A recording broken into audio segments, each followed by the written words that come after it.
All right. All right. Good to see you, Kev.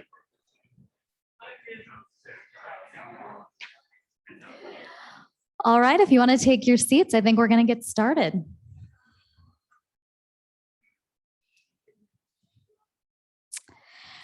Good evening. Welcome to the John Raffato Business Startup Challenge. I'm Christina Henderson, Executive Director of the Montana High Tech Business Alliance. We would like to thank the College of Business Dean, Suzanne Tillman, and Blackstone Launchpad Director, Paul Gladen, and their fantastic team of staff and students for organizing and hosting this event tonight. Please join me in giving them a round of applause.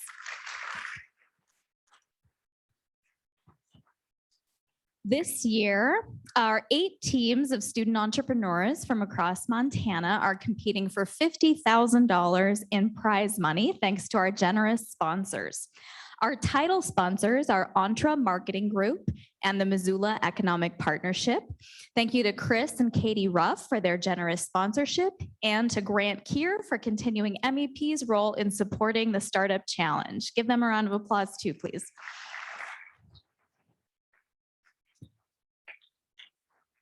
Our Palladium level sponsors include Early Stage Montana, First Interstate Bank, First Security Bank, Luminad, Stockman Bank, and Bill and Cheryl Papish. Please join me in thanking our top level sponsors tonight.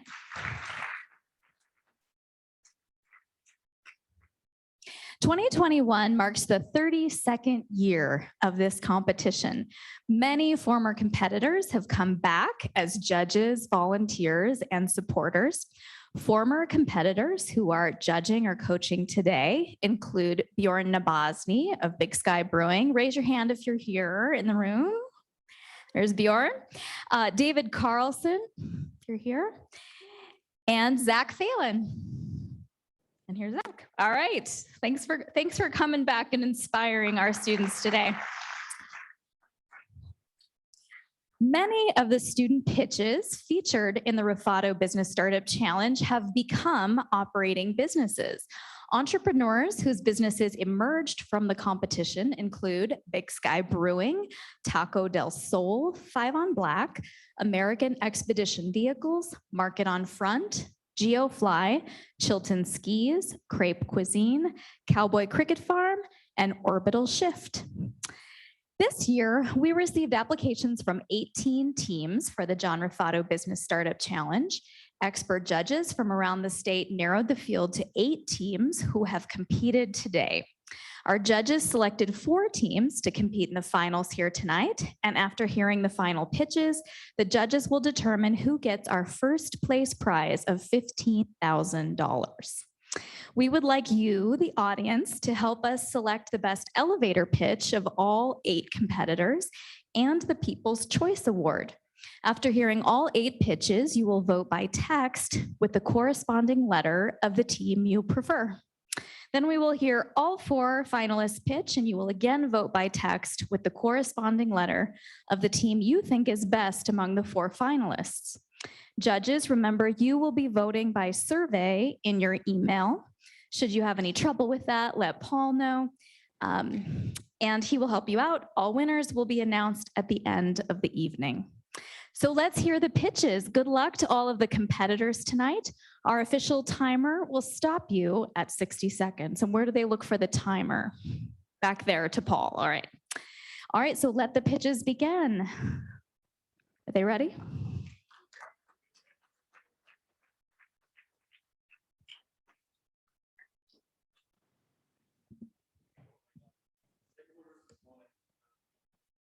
you want 1 mic or 2?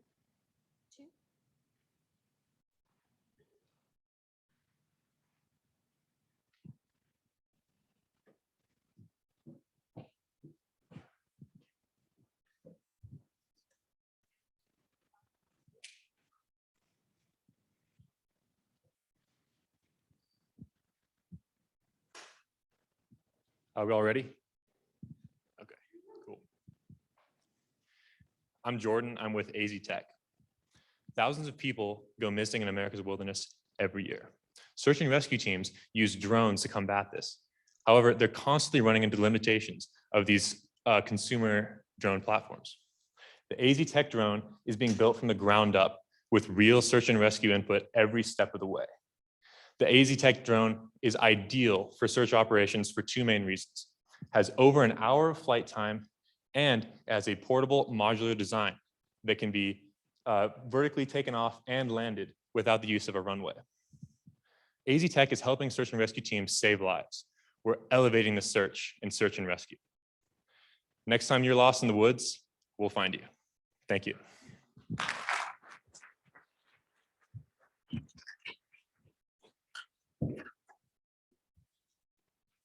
Good to go? All right, hi guys, my name is Chase Bartlett. I'm a two-time All-American. I'm the assistant tennis coach at the University of Montana. Last year, 20 million people played tennis in the United States, about 500,000 of which played several times per week, and they desperately want to get better, but they can't. They either can't afford traditional coaching or they can't find great coaches because they're tough to find. Sometimes they go for online coaching, but that's typically not personalized enough to get them the solution that they need. Their solution is Bridgeable, the first online tennis coaching marketplace. Bridgeable connects players with coaches anywhere, regardless of time or location. Players simply take out their smartphone, take a video of their stroke, send it to the coach. The coach uses the specific Bridgeable analysis tools to produce amazing quality feedback. Our goal is to make great coaching accessible to everybody. Thanks.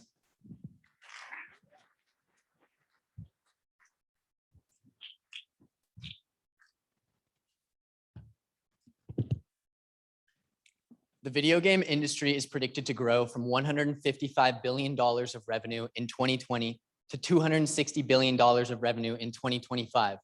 Over the past year, I've amassed over 50 million views and nearly 250,000 followers for my video game content.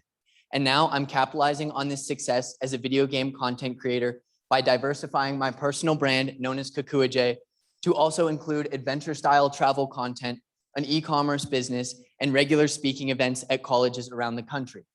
By minimizing my expenses and maximizing mobility with a converted school bus, also known as a schoolie, acting as my home, I'll be able to produce ever-changing content anywhere at any time with an incredibly profitable and versatile business model. Thank you.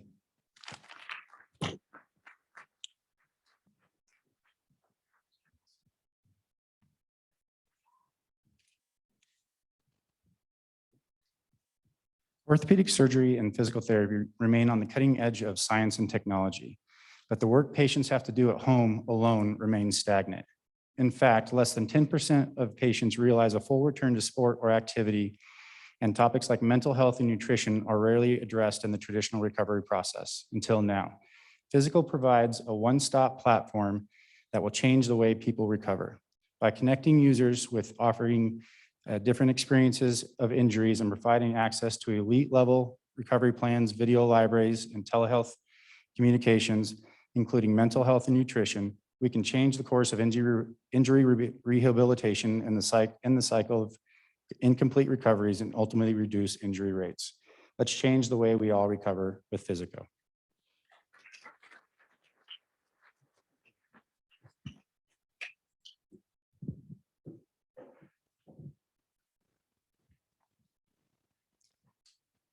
Who here remembers being in college and earning too much money and easily balancing your full-time or part-time job with classes? Me neither. Thankfully, there's Posted. Not only do students struggle to find flexible work, but there are many one-time jobs posted on college campuses on last minute, and staff struggle to find the help they need when they need it. Posted connects university staff members with their students to open up flexible job opportunities on college campuses. How it works? Staff posts a job. The app automatically notifies every interested student of the opportunity. Students can sign up at any time of day or night, and the app tracks all necessary stats for staff. Take it from Montana State University. They purchased our app and began using it 6 weeks ago. And in those 6 weeks, we have over 600 users and over $4,000 in student earnings. So let's get Posted on your campus and start getting you flexible jobs today.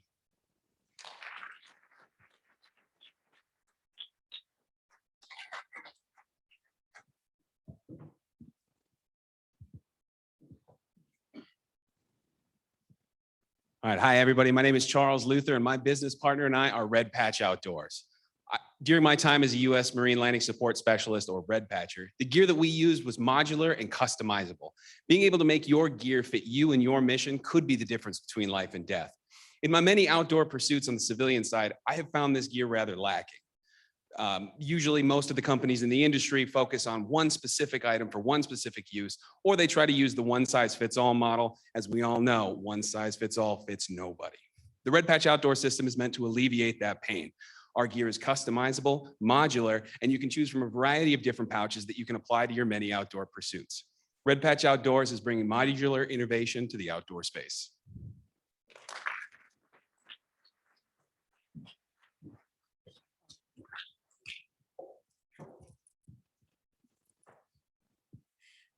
Hi, my name is Diana, co-founder of the Samaritan app.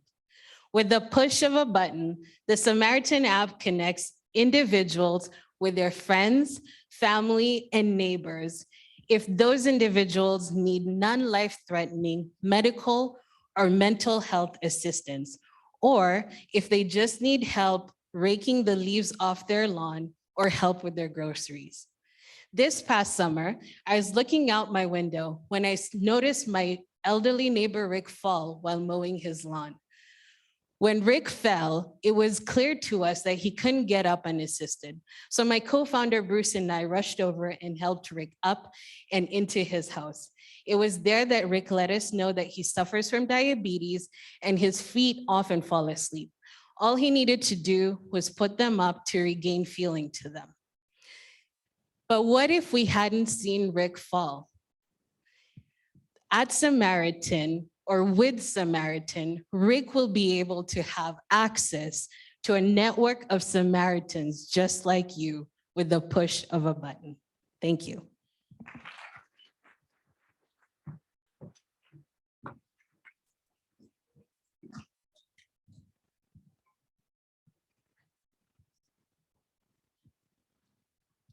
Hello, my name is Mariah Karras, and I am the founder and CEO of The Giddy Thrifter, a media company that educates young people on how to style their home spaces and wardrobes with limited funds using primarily thrifted goods, while also offering an e-commerce shop where customers can buy pre-loved, vintage, and upcycled items.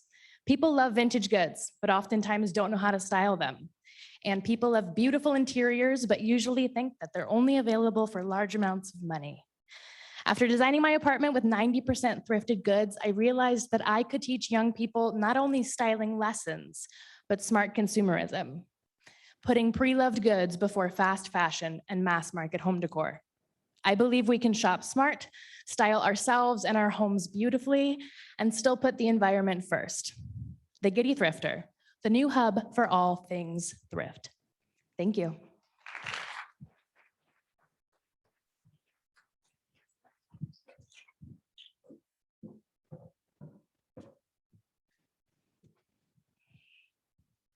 Okay, audience, this is your turn to vote for the best elevator pitch. Go to www.menti.com and use the code 6515522, which is up on the screen, for your favorite elevator pitch. And if you're struggling, raise your hand and someone from the Launchpad team will come and assist. And remember, all winners will be announced at the end of the night. So I'll give you just a minute to navigate to menti.com, use the code and vote for the best elevator pitch.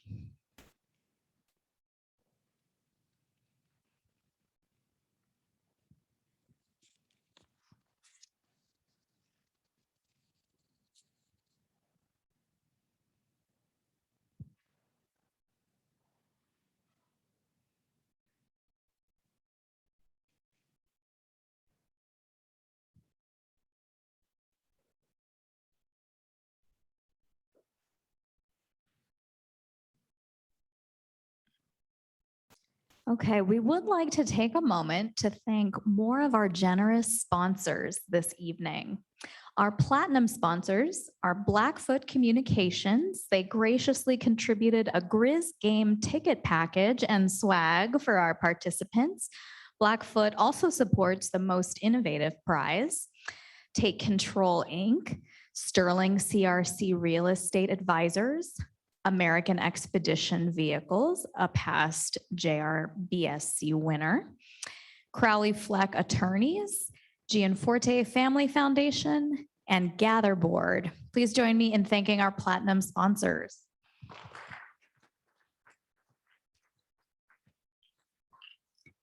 And gold sponsors are 5 on Black, supporting the Intent to Launch Prize, Boyle Devaney Meyer, PC, Charmed Inc., and Market on Front. Let's thank our gold sponsors as well.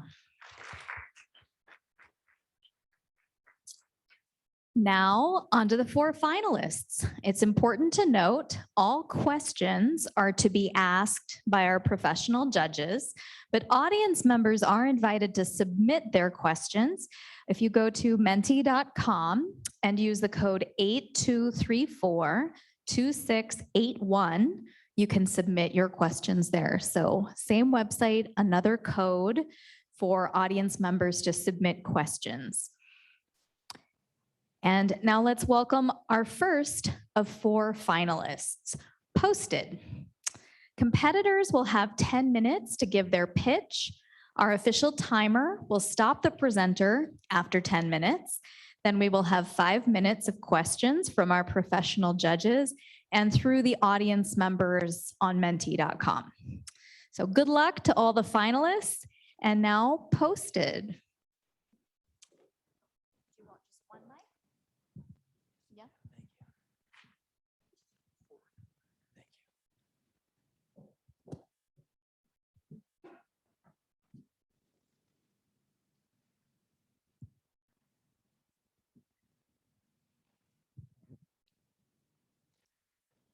3 years ago, when I arrived at Montana State University for my freshman year, right off the bat, my friends were talking about how they needed to earn money to pay for tuition, housing, and general spending money, but they couldn't take on a full-time or even part-time job because it conflicted with their class schedule. Many of my friends didn't even have a car to get to an off-campus job at all.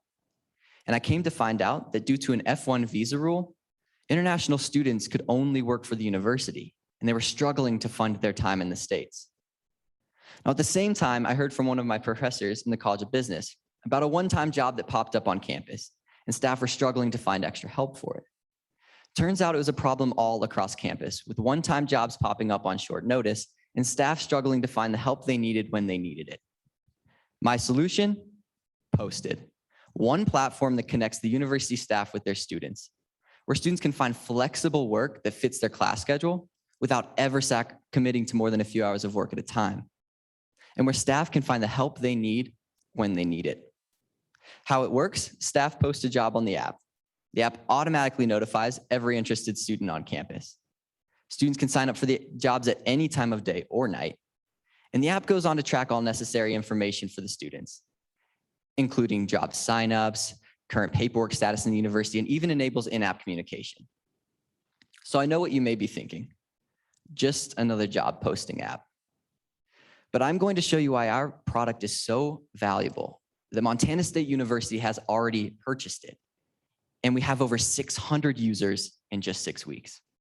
So to do so, let's compare the old job posting process to the new process with Posted.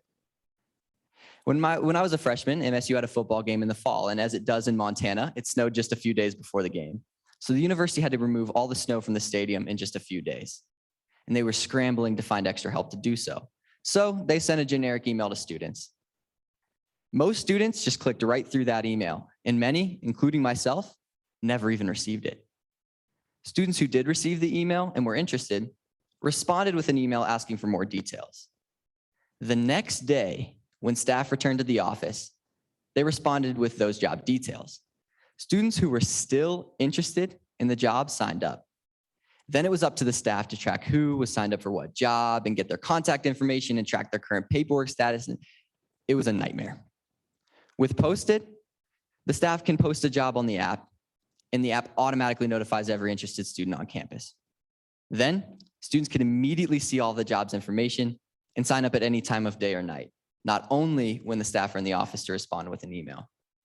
Then the app goes on to manage and streamline the management process from there on out for the staff. So let's dive into our target market a little more. We have a two-sided market with universities and college students. As far as universities, there are 3,982 across the US. And we're more focused on the four-year institutions. The four-year institutions tend to have a larger student enrollment, meaning a larger potential pool of workers. They also tend to have a larger athletic program. And our market research shows that an athletic program is a direct proponent of one-time jobs on campuses. As far as college students, there are 19.6 million across the US. And drilling down further, we're more focused on freshmen and sophomores, as well as international students. Now, freshmen and sophomores live on campus, and the idea of working right outside their front door appeals to them. They are also less interested in a career-building job and more interested on earning cash now. As I mentioned earlier, due to an F1 visa rule, international students can only work for the university that they attend, and they are struggling to fund their time in the US. Now, this is such a large problem on Montana State's campus that the Office of International Programs reached out to Posted directly because they knew we could help their students find ways to finance their time and remain studying abroad. Since we began, we've had 3 years of market research, as well as a year and a half of development. And I'm proud to say that our app is available on the App Store, as well as Google Play and a desktop version of the app. Now, Montana State purchased our app and began using it 6 weeks ago. And in those 6 weeks, we have over 600 users on the app. We also have 159 job opportunities, averaging 3 opportunities a day. We have 100 volunteer opportunities, averaging 2 a day. We have over $6,000 in sales revenue, and my personal favorite, over $4,000 in student earnings in just 6 weeks. So that's what we've done, and here's what we were going to do. And we're going to start by expanding to more universities with 4 in year 2, 15 in year 3, and 40 in year 4. Now, we are going to begin at those universities by going first to the department that will use the app the most. And as I mentioned, that's athletics and sports facilities. Once we show them the benefits of the app and we gain their support, they recommend us to another department. We gain their support and they recommend us to another. Once we have enough momentum at that university, we can offer a university-wide subscription. Now, this isn't theoretical. This is exactly what's happening at Montana State right now. We began with sports facilities, and they had such great results, they recommended it to catering. And the catering loved it so much, they recommended it to Office of Student Engagement. But this is not only happening at Montana State.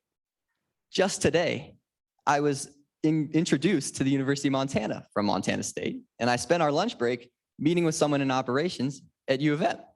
And they said, oh, this is a great idea, let's connect you to university athletics. So not only are we expanding to more universities, but we are expanding into additional revenue streams.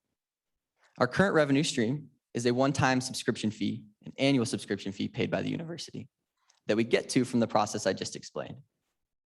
For example, Montana State, medium-sized university, would pay $30,000 for annual subscription. But we're also expanding by year 2 to adding a premium to each paycheck paid to students. We are also selling advertisements to local businesses. And all of this expansion gets us to revenue of over 1.6 million by year 4. Now, the years you are looking at in this graph are our incubation years, where we are developing our product and our team so that we have the product and team to scale. And when we reach year 4, it is going to be copy and paste, and we are looking at doubling our sales revenue every year. Now, we know these numbers are conservative, but this timeline enables us to have the quality product and the quality team vetted by other universities that we can then take to scale. So that's what we are going to do, and here's exactly how we're going to do it. By year 2, we are going to add a CTO as well as a customer relationship manager and sales to our team. The CTO will take the technical lead and deal with in-house development, while the customer relationship manager will play an integral role as the go-to point of contact for any questions those universities have. They will also work with university implementation teams to make sure all staff are trained on how to use the app, and they will spearhead our sales. By year 3, we will automate the purchasing process, enabling us to streamline that sales process to the 40 universities and beyond. And by year 4, we will add campus implementation teams. Now, these teams will be directly on campus, working with them as we roll out. They will create buzz with students, coordinate marketing campaigns, and work with the relationship manager to ensure that every staff member is trained on how to use the app. Our team consists of myself as product owner and strategy, as well as Shobita taking the marketing and sales. Our advisory board consists of Mark Rinaldi, a serial entrepreneur investor, Brian Smithgall, the former director of business development at Montana Instruments, and Trevor Huffmaster, the executive director at the Blackstone Launchpad at MSU. So let's take a break here. How could we fail? Well, it's a saturated market. But we were not about to spend years of our time in college developing a product that our competitors already offer. So here's exactly how we're different. Our main competitors are GigWorks and TaskRabbit. And to begin, they are both only available in major metropolitan areas. But even if they were available in college towns across the US, no other gig posting platform integrates into the university system the way we do at Posted. We all know that the university system is a difficult one to navigate, and that's why no other competitor has even attempted to do so. But we've worked directly with university staff to learn the ins and outs of their current workflow so that we can convey the exact information they need to in the way they need to convey it to their students. We also have a university-wide database that can enable staff to easily store and display information such as current paperwork status across departments. So let's take a step back. What's the bigger picture here? Well, first, more students will be able to financially afford to stay in college. According to Forbes, the #1 reason students drop out of college is financial struggles, with 70% of students who do drop out attributing it to these reasons. We are providing students with a way to earn flexible cash and finance their time at college without sacrificing the exact thing they're financing, their academics. When I look at the Posted stats and I see that my peers have earned over $4,000 in just 6 weeks from an app that our team built, I don't care how hard I have to work. I'm going to do whatever it takes to keep providing them with this resource. In addition, we're creating a mutually beneficial relationship in which the university invests in students by providing them with opportunities, and the students invest their time in the university, providing them with the help they need when they need it. So by now, you know that I'm excited about Posted, but let's hear what a customer has to say about it. Justin Lammy works in operations with sports facilities at Montana State University. And at the beginning of this year, he said, "This app is going to make our lives so much easier." So I followed up with him on Wednesday to see how the app's doing. And he referenced the job that had happened just the day before on Tuesday when they were setting up the basketball court. He said that without Posted, they would not have had the workers they needed to get the job done the way they did. Thank you.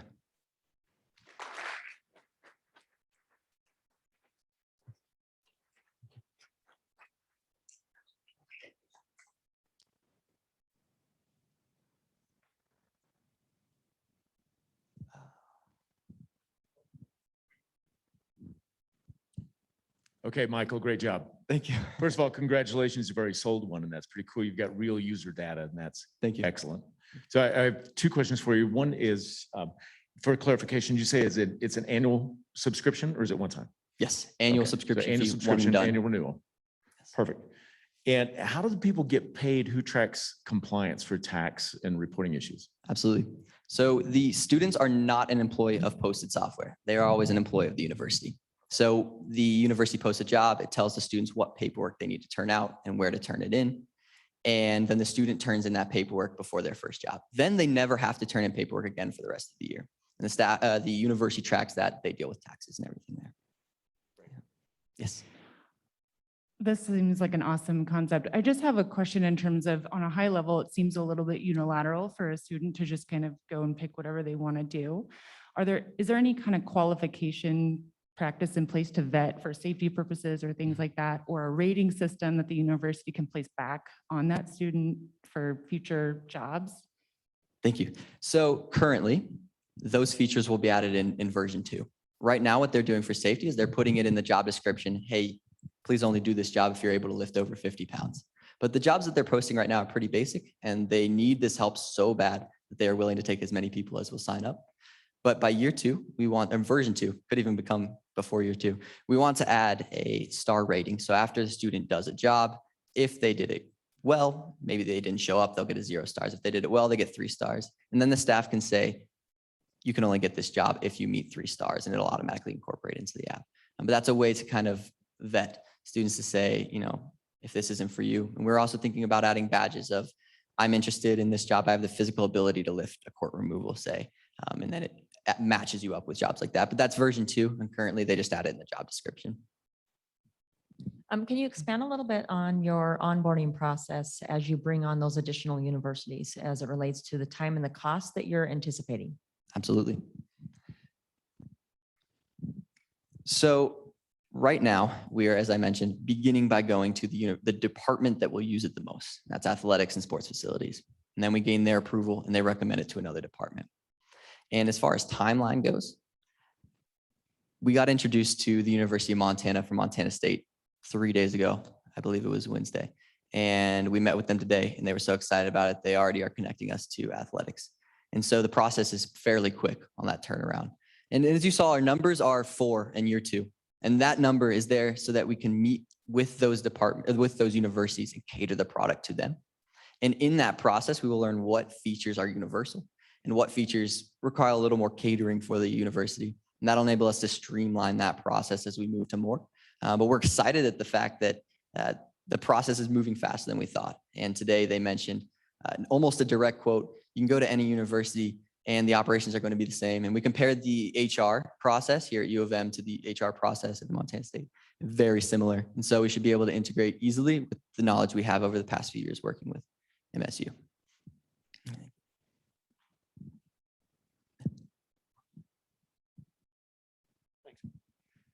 So first of all, really nice job. I think this is a really interesting idea for a lot of reasons. Technology makes things a lot easier today.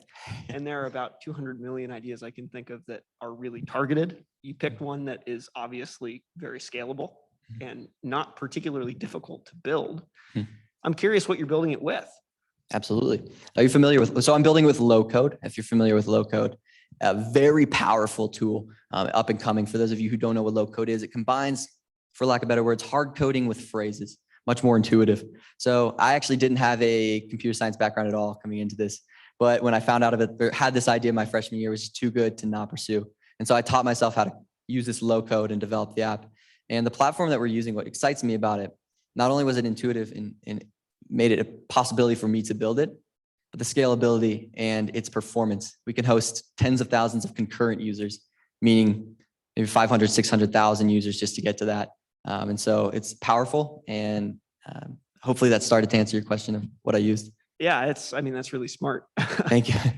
That cuts off on a lot of things. So I guess my follow-up question there is really, what's your biggest cost driver? Absolutely. So the amazing thing is with most technology, extremely scalable, cost to produce and sell to 1, very similar to 100. Our biggest cost, people and marketing, making sure we have the team, the salespeople, the marketing people, and then the actual marketing products ability to do that. So people and marketing. But not the cost of integration with new campus systems. No, actually not. The cost to integrate into the university was a very, very low number. I probably shouldn't say out loud, but our costs were extremely low. And so we poured our money into that marketing to make it a possibility, which we're happy with the numbers, 600 users in 6 weeks and rapidly growing as students settle into college. Awesome, thanks. Thank you. Great. So simply, I think of this as kind of like a gig economy platform for college students. Is there ever going to be a time in which you would expand to allow for non-college employers? Absolutely. I love the idea. Absolutely. So that's something we've entertained, and we are very open to enabling not only individuals to post jobs in the community and hire students, but businesses as well. But we've decided to focus on our current revenue stream, more so with the focus of creating a quality product that we do now to the best of our ability for our current customers.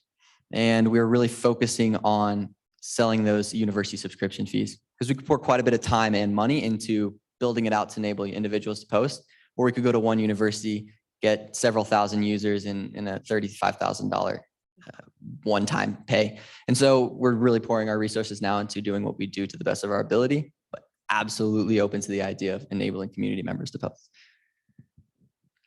Hey, Michael, I got a couple of audience questions. They're kind of quick ones. I'll throw a couple at you.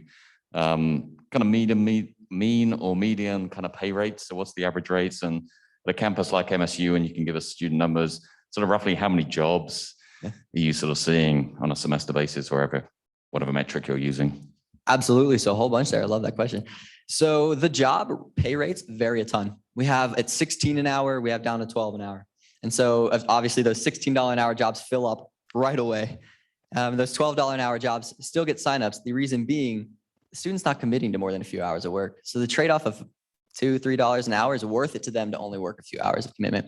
But we do have jobs paying 16. There's a job tomorrow at MSU paying over $105 just to take tickets at a football game.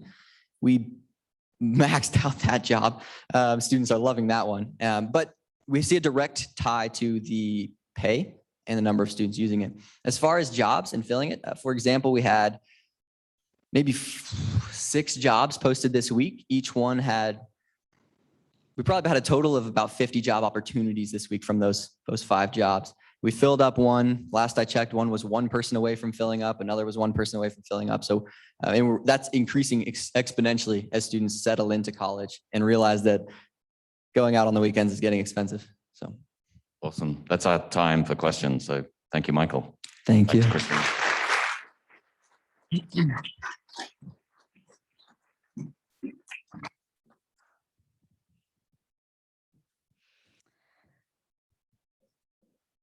All right.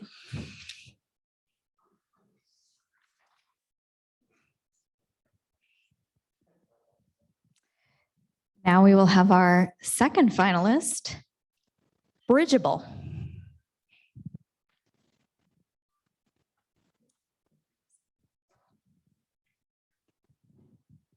Sweet, thanks.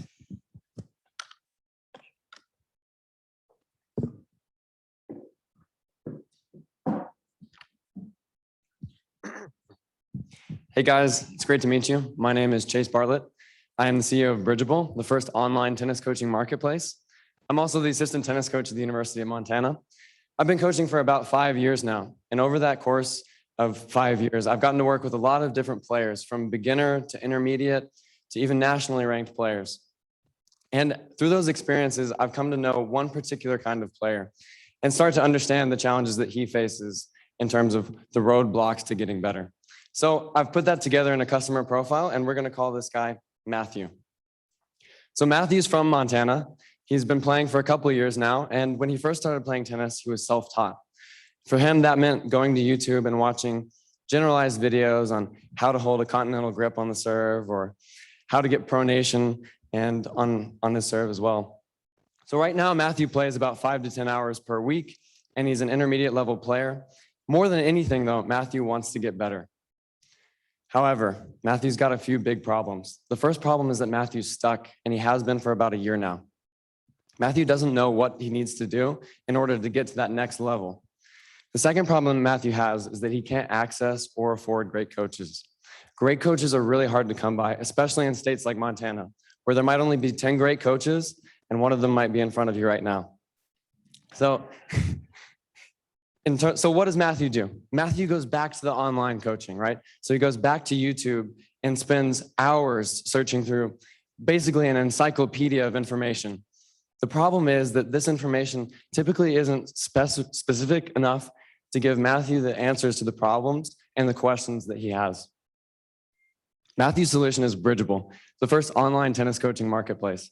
Bridgeable connects players with coaches anywhere, regardless of time or location. Players can instantly get specific feedback that'll take them to the next level. Here's how it works. Matthew downloads the Bridgeable app on his smartphone. Instantly, he can connect with hundreds of players without having to drive hundreds of miles for his next lesson. In addition, Matthew can look through those profiles, find a coach that fits his needs and his budget. And it's worth noting here as well that we're trying to create a two-sided marketplace, which is actually notoriously difficult to do. However, as a tennis coach myself, I understand the value proposition that we offer to coaches. So as coaches, it's really hard to make money unless you're standing on a tennis court. So what Bridgeable does is it gives coaches the opportunity to go home, sit on the couch, open up a bag of hot Cheetos, and give Matthew some stroke analysis. So here's how it works. The next time that Matthew's on the tennis court, he simply takes out his phone, records a video of his stroke, and sends it to his coach. Using Bridgeable's analysis tools, his coach is able to give Matthew specific and measurable feedback that'll help take him to the next level. In addition, Matthew is now able to compare his strokes and his mechanics to mechanics of players like Roger Federer, Andy Murray, or Novak Djokovic. So the thing is that Bridgeable is not just for Matthew. Bridgeable is for the hundreds of thousands of players just like Matthew, right? We've estimated the online tennis coaching market to be about $1.2 billion in the United States alone. And it's worth noting here that there are very few barriers to entry for us to expand into the international market, as well as once we've developed our platform, we believe that we'll have the tools to branch into other sports as well. Now, a second thing worth noting is that COVID across a variety of sectors had many detrimental impacts on industries and businesses. However, tennis thrived during COVID. Participation grew by over 22%. In the United States, over 20 million people played tennis last year. And another thing that we've noticed is that people have become more comfortable engaging in digital business models and mediums. So one example of that is the Australian-based online golf coaching company called Skillist. So what they've done is they've been able to validate many of the core components of our business model, including stroke analysis. So just over the course of 2 years, Skillist has been able to bring on hundreds of coaches and conduct hundreds of thousands of online lessons. So in terms of market size, in the United States, there are over 10 million players who play more than 10 times per year last year. We believe that we can serve about 3 million of them once we've expanded initially. However, our first focus is on 500 players that make up our target market.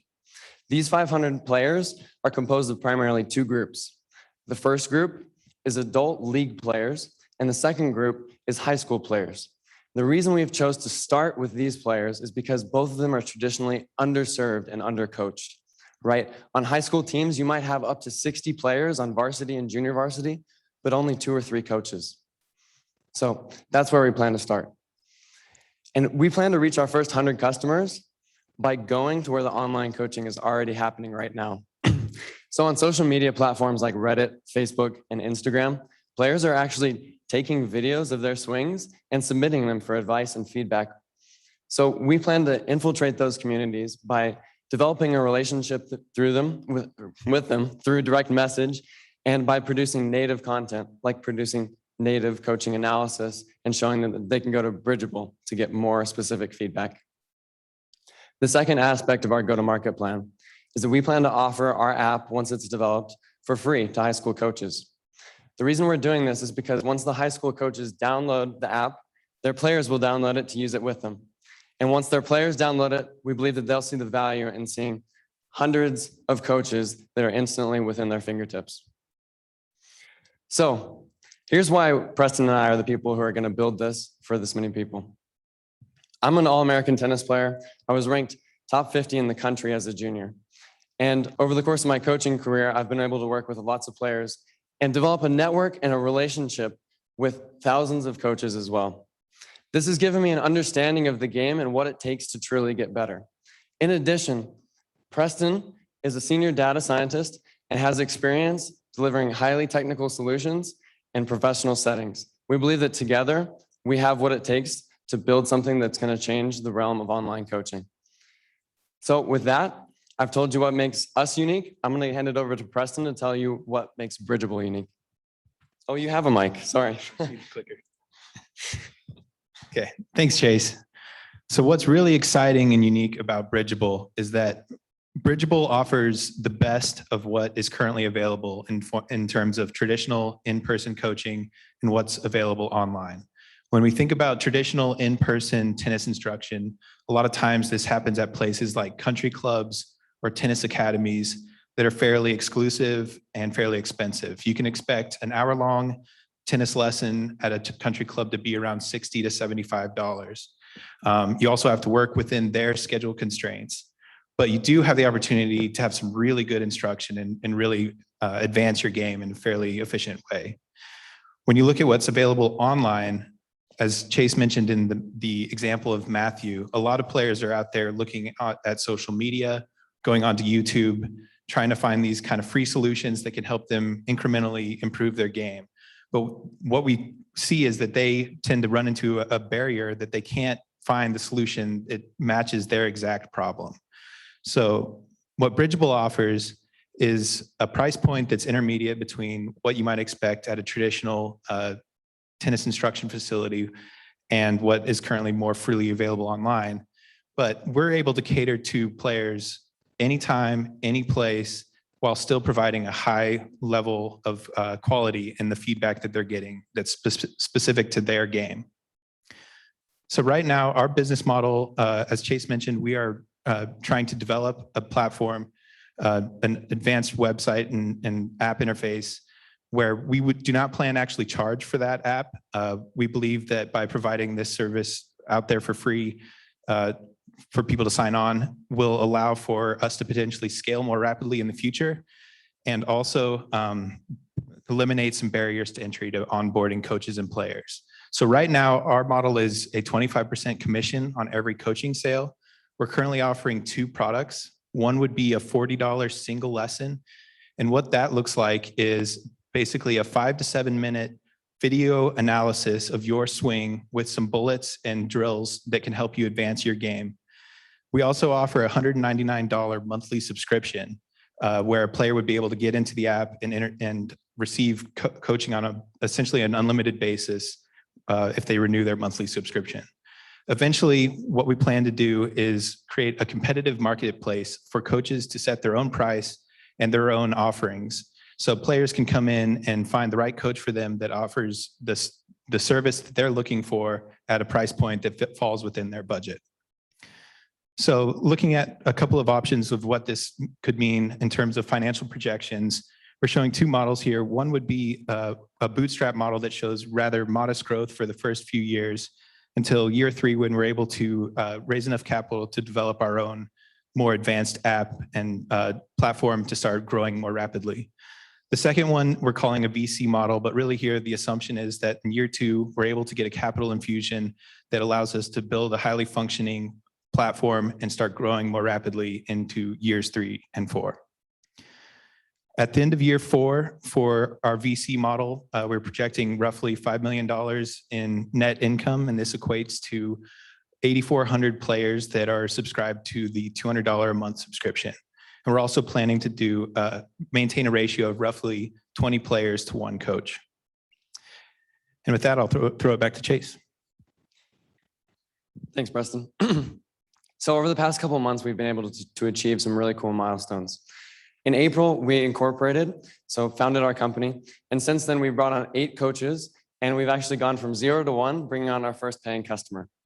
So as well as that, we've gone through the Blackstone Launchpad, where we placed 3rd in the University of Buffalo's accelerator competition. We've been featured on NBC Montana. We've gone through the NSF I-Core regional training program, where we got to learn a little bit more about our customer and the problem that Bridgeable solves for them. Right now, we're in the C2M accelerator here in Montana, and we're focusing on the next couple of months by developing our website in order to enhance the marketplace functionality that we've got and bring on our first 15 coaches and 100 customers. So with that, I want to say thank you guys for listening. So we really appreciate it, and I would love to open it up for some questions.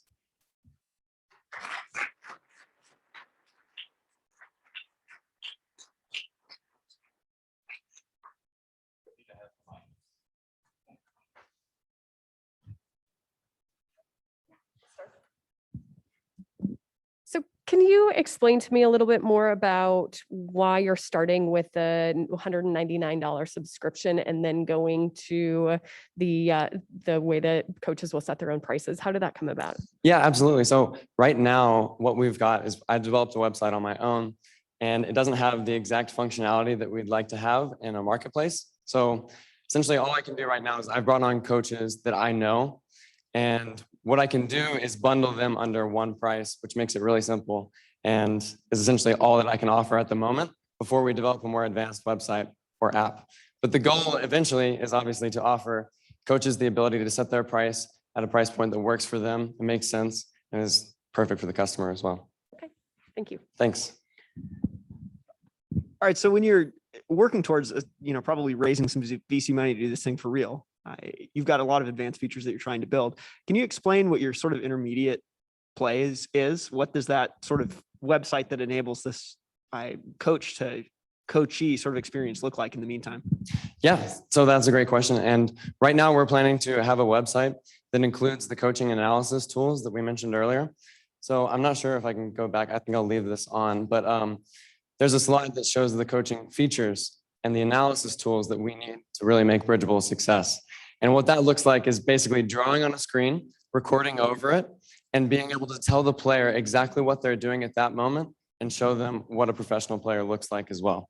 So for online functionality, essentially all we need to do is integrate some pre-existing software into a website and enable the coaches to do that remotely. So Okay. And then, beyond this, it feels to me like a pretty big scale play. What are your fast follows into after tennis? after tennis, golf is an extremely lucrative sport and it's very stationary, right? So it's easy for players to take videos and submit them to their coach because they're hitting from one position. That's a challenge in tennis, actually, and which is why we've gone through the trouble of creating a how it works video on our website and making sure that players understand exactly what angle they need to take the video when they submit it and more. In addition, we plan to reach out to other sports such as, running is a big online sport as well. There's lots of online coaching already existing in there. And I think the opportunities are endless once you've developed some sort of video analysis software.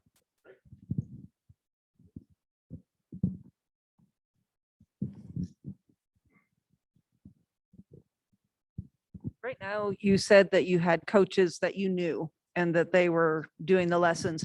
How do you control the quality once you start to grow the platform so that what you pay for has some kind of minimum set of standards? So if we could go back to that original slide with the app demo, a big feature of what we're offering is reviews. So the players can review the coach and that builds trust. So if the quality is not there, then the coach is just not going to get too many opportunities on our platform. So it's naturally a natural incentive to coaches to produce good quality feedback. Initially, however, we'll go through a very strict vetting process to ensure that the coach has the qualifications needed to actually produce the online coaching, as well as a pretty strict training protocol to say, okay, this is how the app works. This is a template that you should follow in order to produce online coaching analysis.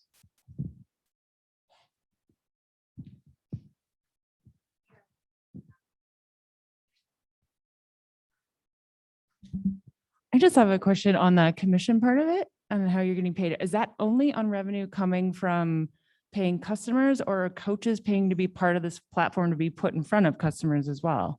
And are you taking commissions from that too? So right now we're just planning to take commissions on the revenue that comes from customers.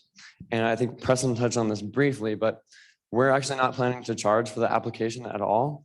And the reason we're doing that is because we think that it'll enable us to scale much more quickly. So when it eliminates the barriers essentially for coaches to join the application. So on the golf side of things, there is an online golf coaching app that's called V1 Sports. They've branched out into baseball coaching as well, which is another sport that we plan to branch into eventually. The problem there is that they're actually charging the coaches several $100s to use the platform. And we believe that if we don't charge the coaches anything, that we'll be able to disseminate much quicker. Beyond the coaching moment, can you speak to some of the other products that you intend to expand into? I know that you said golf, but what are some of those secondary products that each one of these sports require for the athlete to actually use? So in tennis, right now, we're zoned in on stroke analysis specifically. But as soon as we've developed the platform, there are all sorts of uses that we could branch into. There's full match analysis, right? So a player could send a full match to a coach and have a coach analyze that. That's something that we've seen lots of interest on the customer side. There's also the possibility that we can develop a sort of community-based platform. So rather than scaling up and using technology to develop something more technologically advanced, I guess you would say, actually scaling that down, creating a community where players can ask small questions, such as like, how do I adjust my training schedule if I'm only playing 5 hours a week? And it takes a coach like myself, maybe 30 seconds to answer that question. And so if we were able to create a platform like that, where players could ask in small questions and get feedback quickly for a smaller price, then I think that we'd be able to grow quickly as well.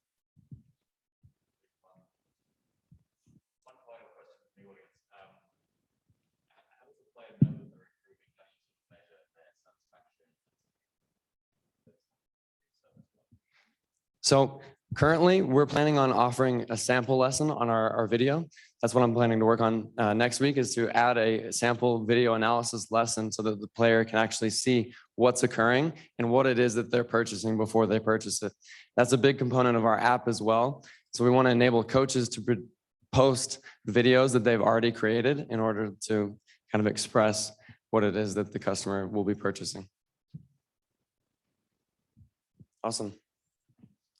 Thank you, guys. Thank you.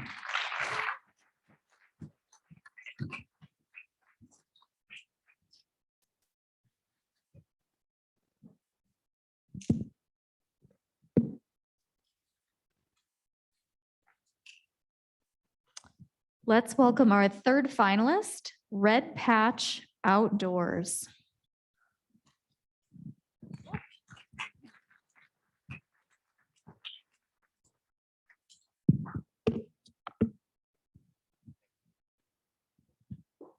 All right, good evening, everybody. My name is Charles Luther, and my business partner Ethan and I are Red Patch Outdoors. Show of hands, who enjoys spending time in the outdoors? All right, it's Montana, of course we all do. Who enjoys spending time on more than one activity in the outdoors? All right, awesome, it's great to see. All right, so Red Patch Outdoors started when the idea for it kind of started early on. I was a Marine. And the gear that we used was super modular and super customizable. You could use the same gear to make it fit yourself, to make it fit your mission, and that was really important. Coming into the civilian side and going into the great outdoors, things were a little bit different. It was a little bit harder to find. Some of the issues that we spotted was this single activity mindset. So the idea that a company only produces a piece of gear for one specific activity. So if you wanted to go fly fishing, you go to a fly fishing shop and you buy one piece that is so ultra specific, it doesn't apply anywhere else. Another issue is equipment is a barrier. If you look at social media and you watch someone walk out elk hunting and you start doing the math, you're like, wow, that guy's walking out with a $1,500 worth of clothes on. Like, that's gonna probably stop me from walking into this activity because I can't do it without all of that. Another thing that we see is this replacement versus enhancement. So a company will bring you in with their beginner model, and as you progress in your enjoyment of an activity, you have to buy the next full set. So, and then as you progress even further, then you have to buy the advanced set, and you have to completely replace everything every few years. And of course, the one size fits all model. I hate it. Anything that says that it's one size fits all probably doesn't fit everybody, and it doesn't fit all of your needs. It basically will fit nobody.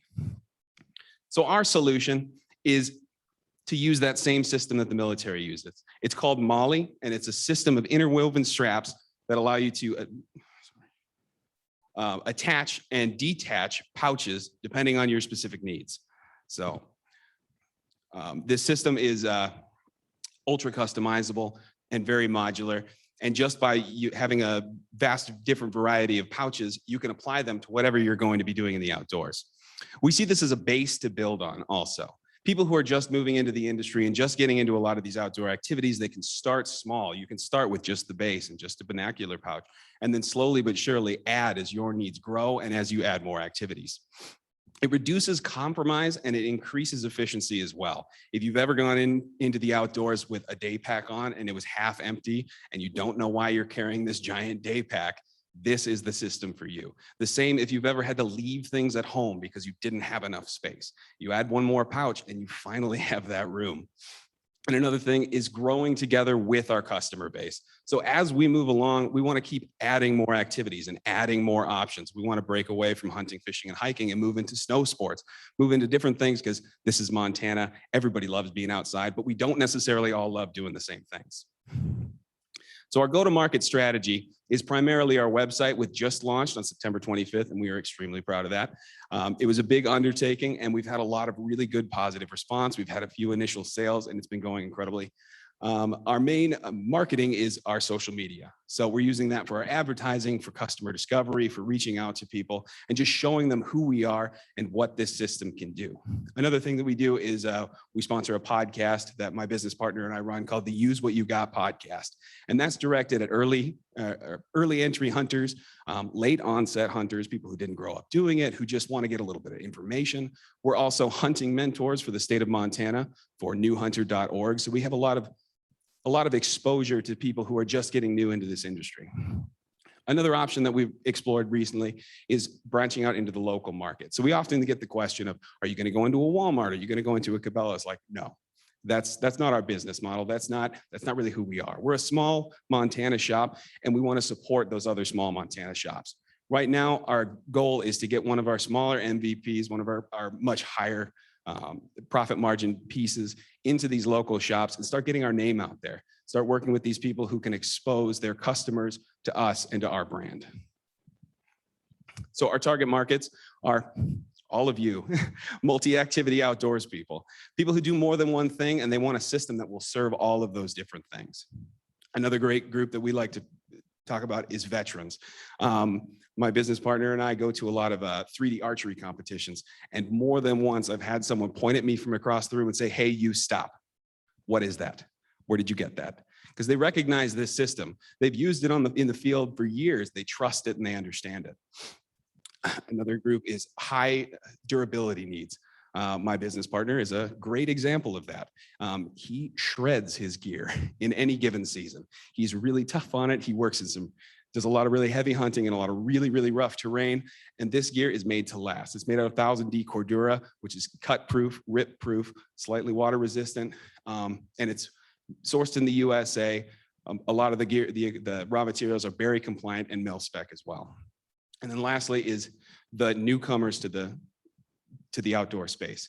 So with our multiple platforms that we use that are all directed towards these newcomers, we're getting exposure with them. And this is a system that, like I said, when you start with something simple, you can slowly but surely add to it. It's less of an ask to get somebody to come in and buy the base to do the first activity that they want to do, and then create this repeat customer who will keep coming back. So we have a lot of competition. The outdoor industry is a $2 billion a year industry, and a lot of these guys are actually located here in Montana. So what differentiates us? One of the examples I put up there is FHF Gear, and they're based in Bozeman. Awesome company. They make great gear, but the gear that they make looks very similar to this. If you've ever seen it, it looks like this. The problem is it doesn't change. They offer a completely different full setup specifically for fly fishing. So that means you have to buy 2 setups. And then if you do a third activity, you're going to have to buy a third setup. So the thing that differentiates us is you buy one and then you just add more pouches. So our system is a unit of sale. We worked on all of our projections, and all of our sales stats are all based on this as a system. We do sell individual pouches on our website, but what we're using for all of our metrics is this. It's basically the base plus 3 or 4 pouches, which can range anywhere from $150 per sale all the way up to $300 per sale, depending on the pouches that they select. Over the course of the next 3 years, we have planned out our growth strategy. In 2022, we plan to continue with all of our production being in-house. All the production right now is done by my business partner and I, and we plan to make and sell 300 units over the course of 2022. Going into 2023, we want to outsource all of that production, and we want to expand that sale up to 600 to 700 units of sale over the course of 2023. In 2024, once all of that has been outsourced, 1,000 plus is our goal. So our total sales are also based on our pricing model right now. Right now, the only real expense that we have, cost of goods sold, is raw materials. So we did factor into that a reasonable pay for someone to do the sewing for us, and that has been factored into our sale. And our prices are pretty consistent with all of the other competitors that we had listed before. So what comes next for us? Like I said, outsourcing production is going to be important for us. We can't scale with just the 2 of us doing all of this work, and there's cut and sew operations all over the US that we could reach out to, and we have a few in mind on the East Coast and here in Montana. We want to add additional activity options. We want to continue to expand the different pouches that can be applied to all of your outdoor needs.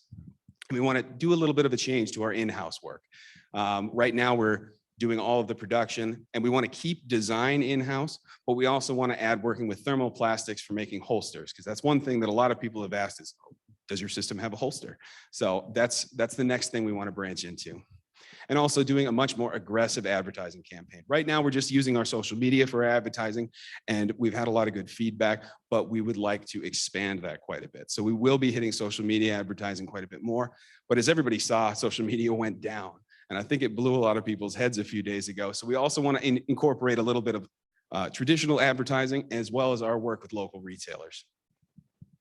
So some of our major accomplishments so far: last year, I was able to be a part of the Techstars Summer Fellowship, which was incredible. I got to meet a lot of awesome people from all over the world and learned an insane amount. The John Rufato Business Startup Challenge, that I also got to participate in this last year. And once again, I met some incredible people and I learned so much. But so far, our biggest accomplishment to date was the launch of the website and these first sales that we've generated. It was a huge undertaking, and it has been a really fun ride, and we've really enjoyed it. We're Red Patch Outdoors, and we're bringing modular innovation to the outdoor space. Thank you.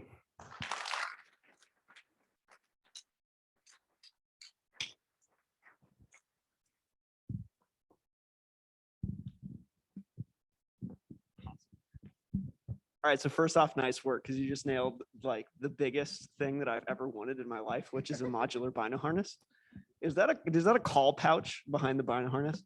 Yes, it is. Okay, Is that can I diaphragm buy one of call? these tomorrow on the website? They're not on the website right now. I could probably just put it up there for you.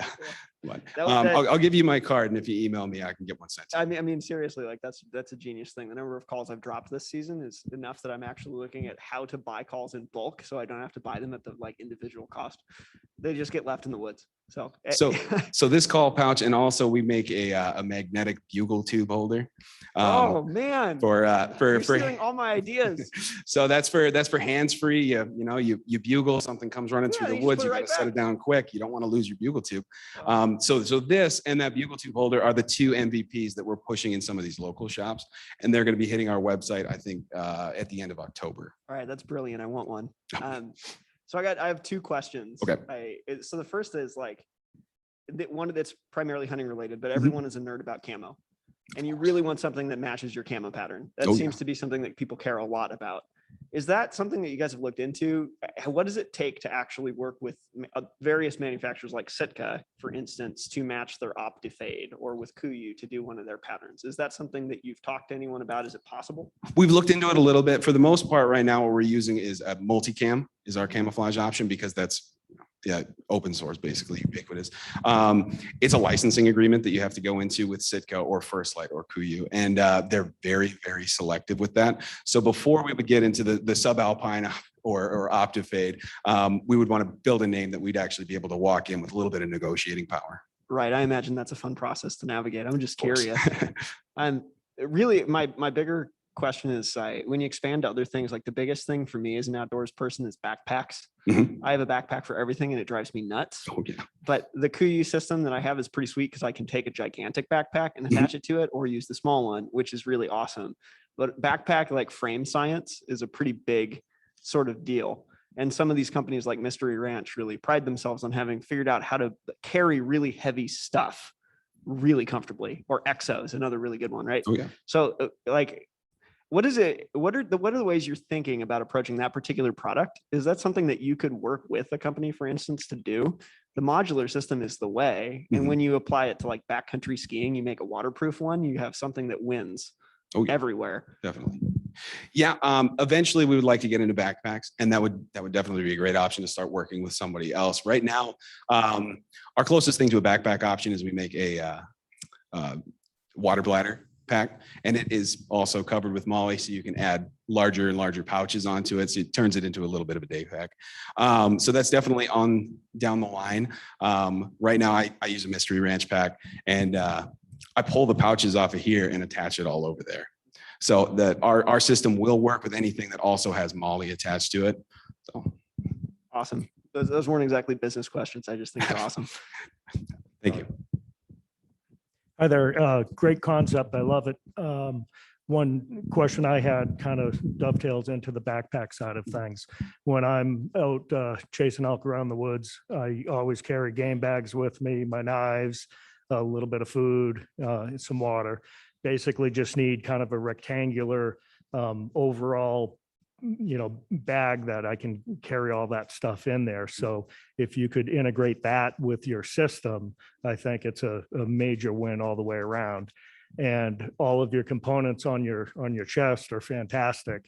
Right now, I carry like my rangefinders in my side pocket over here. I've got my another call over in here. My diaphragms are either in my mouth or in my hip pocket, and so I'm always kind of fumbling around to find the parts and pieces that I need when I'm engaging with an elk. And I love the idea of having everything in one spot, easy, accessible. Great job. Thank you. Yeah, and access was a huge chunk of what the planning of this went into this. Somebody who's left-handed or someone who has different needs is not going to be the same as everybody else. So this modular system allows them to customize it to their own specific needs. So anytime that I hear a business owner is also the production team, I think that you become your own bottleneck to progress.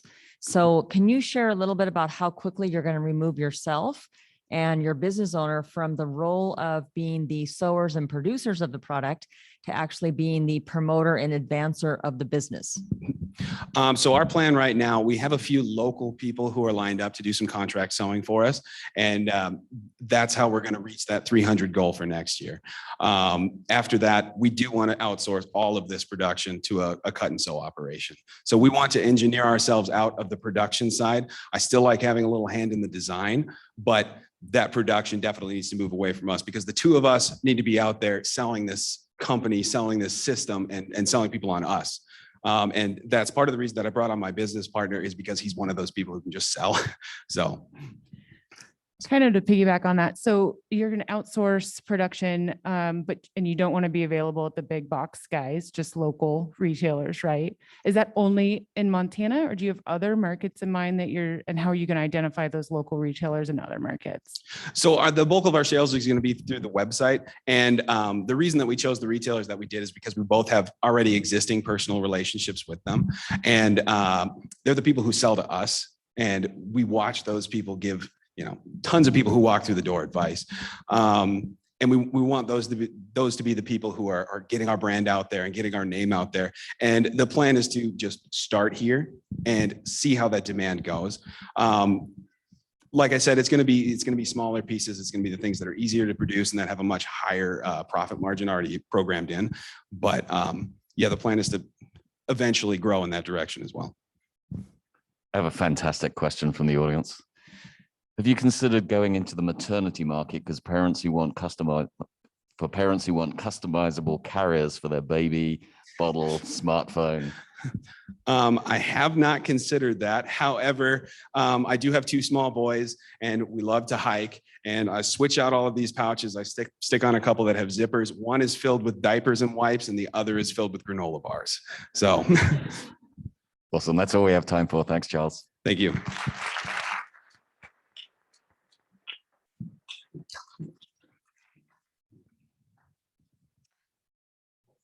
And our final competitor this evening, Samaritan App.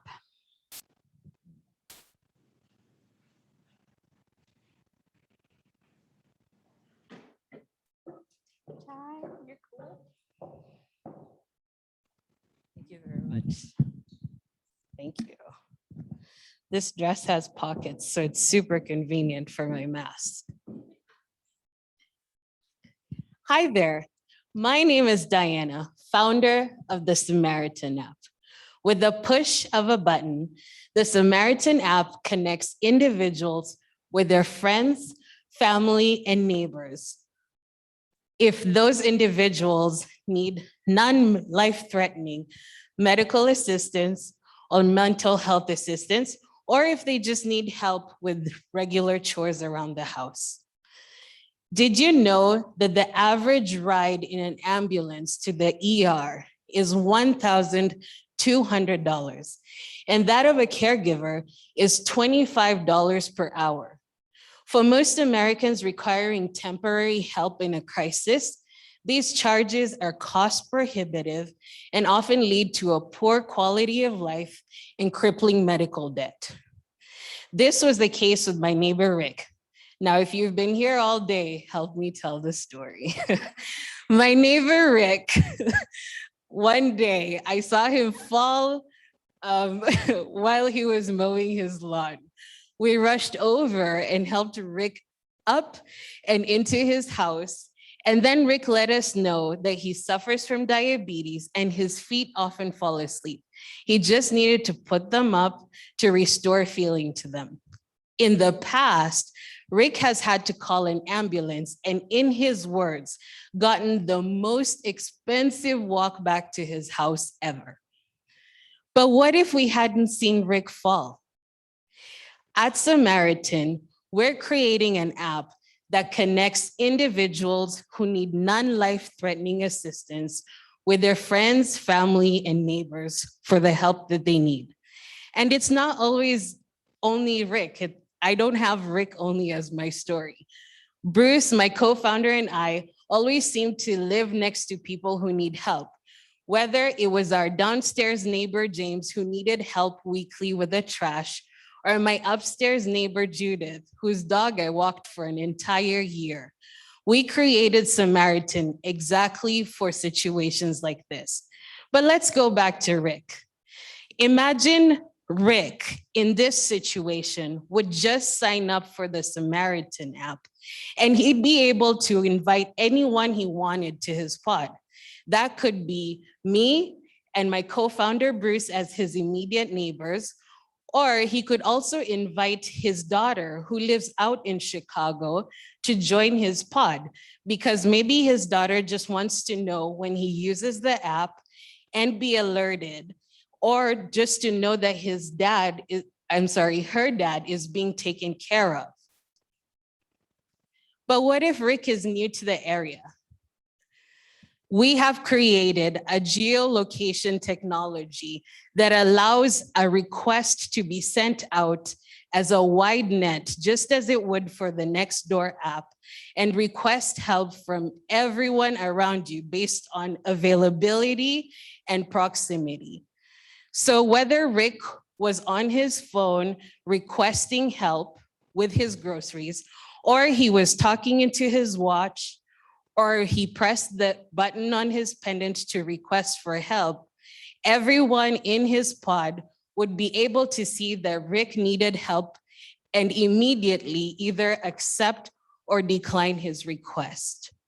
Not only that, but Rick's daughter out in Chicago would also be able to track and see when her dad is getting help. Oh, sorry, got too excited there. Our platform is also user-friendly. So not only do we have the phone experience, we also have watches, we have pendants, we have bracelets for a phone-free experience, because we all know that not everyone likes to use their phone. In addition to that, we want to keep everyone secure, not only the users, but also the Samaritans themselves. That's why everyone who signs up for Samaritan has to submit for a mandatory background check before joining our platform. In addition to that, our encryption will make sure that personal identifying information is protected. Our business model will be based on a subscription for both individuals and enterprise clients. Everyone will have the option to join Samaritan for free for the first 30 days.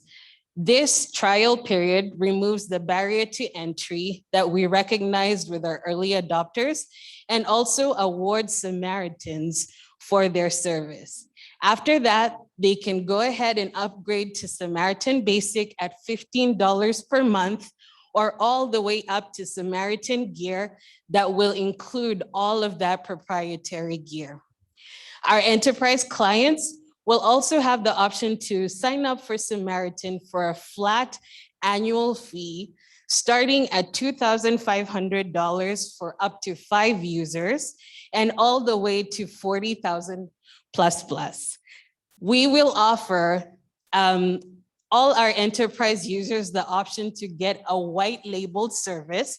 So for example, Hestia Home Advantage, of whom we're talking with currently, can purchase Samaritan for their users, and we can either decide on them using our logos for a smaller fee, or we can give them a white labeled service that they can then resell to their users as part of their client packages.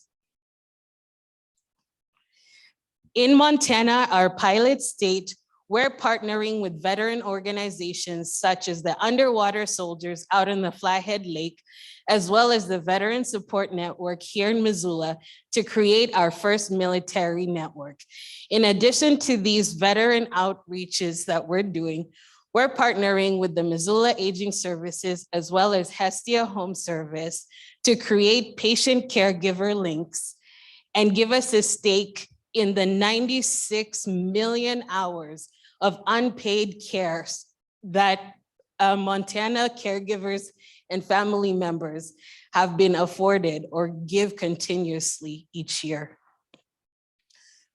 During our market research, we discovered these were our competitors. The Nextdoor app and Facebook groups stood out the most, but we all know that they're not private. With Life Alert, the problem, yes, it was easy enough to press a button and request help. But the problem was the setup that came before that was cumbersome and hard to set up. In Montana, we have one competitor called My Neighbor in Need that provides goods like actual washers, dryers, and so on. But you have to go into their office and fill out a form before they can help you. At Samaritan, we're doing things differently. Our platform is private and secure, meaning you're not broadcasting all of your information to the public, and you can sign up with the push of a button and just request help from your neighbors. How did we come up with this 80K number on our projections? Those are the costs of our legal services and engineering costs. Now, the engineering costs are low because I'm a front-end developer and can take on most of the work myself. So the rest of the work is for legal liability. And from a legal liability perspective, we want to make sure that our waivers and protections and indemnifications are in place and that we're HIPAA compliant by the time we launch. So that makes us $7,000 in the hole this quarter, but starting next quarter, our profits will raise to $130,000, and that starts by acquiring 1,000 social media or social media followers, or acquiring users through social media, of which we already have 30 on our sign up, 5 enterprise clients at $2,500, and 3 enterprise pro clients at $6,000, of which we already have relationships with Hestia and Missoula Aging Services. We hope to double this profit by the year 2023. In terms of early traction, our early adopters love us. So far, we've engaged over 2,000 users on social media, had 30 signups to our wait list, and this summer, we won first prize at the University of Buffalo's Launchpad Accelerator. What would we do with the money if we won? Most of this would go to app development.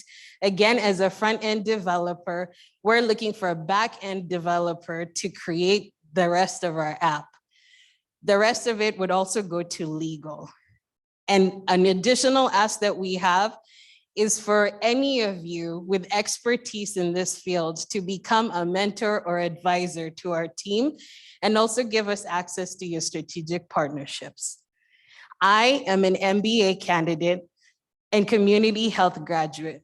My co-founder, Bruce, is a veteran, Army trooper medic, and community health student. And we have Jen, our coach, who is our legal voice of reason. We all come from huge families, and we understand the importance of family, friends, and neighbors, especially in the care of the vulnerable, such as the aging and our veteran communities. So come join us, be our neighbor.